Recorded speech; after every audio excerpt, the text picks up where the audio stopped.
Hello friends, Matt here with Donec Requiescat. Don't forget to subscribe. This video is about the Justice League. I saw this movie last night, and best of all, a friend paid for it, so I saw it for free. And I enjoyed it. There were some really interesting themes, a lot of things that we could go into and look at philosophically. But most importantly, I want to look at this idea of hope. At the end of the movie, I'm not going to spoil anything, but at the end of the movie, Lois Lane is writing, and she says that the deepest darkness is not the complete absence of light, but the conviction that the light will never return. There's something inside of us that needs hope.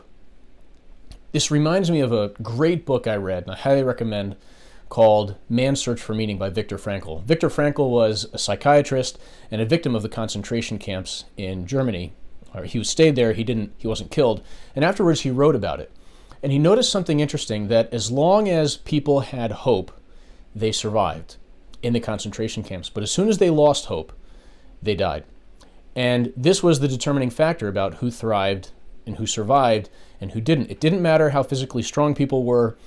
He even gives an account of a man who, for some reason, had it in his head that they would be free by a certain date.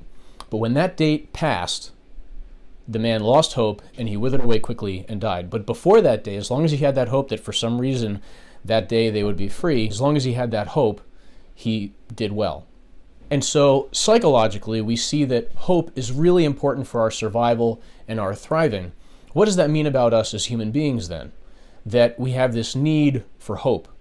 I think it tells us that we recognize deep down inside that there is a dislocation in reality. The world is not as it should be. And this wound goes beyond merely the outside world. It goes into each and every single one of us, if we're honest with ourselves. We have the sense, this knowledge inside of us, that there's something more out there. And that's the way it ought to be. Even in times of peace and contentment, we can still sense this longing inside of us, this deep dissatisfaction with the way things are. And part of that is us ourselves, that there's something wrong with us and the way that we are. Philosophically, this is strong evidence that there is something more in our reality that we're not experiencing. As philosophers, another concern that we have is that we're hoping in something that's actually real and true, and not in some figment or illusion that is just going to make us feel good. So the important thing is, once we recognize this evidence that there is something more, that we find that actual thing, that piece of reality that is something more.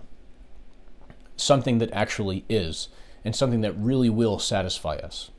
Recently, I've been studying the work of St. Thomas Aquinas, and he argues, even from a philosophical perspective, that ultimately it is nothing less than God himself that will satisfy that deepest desire.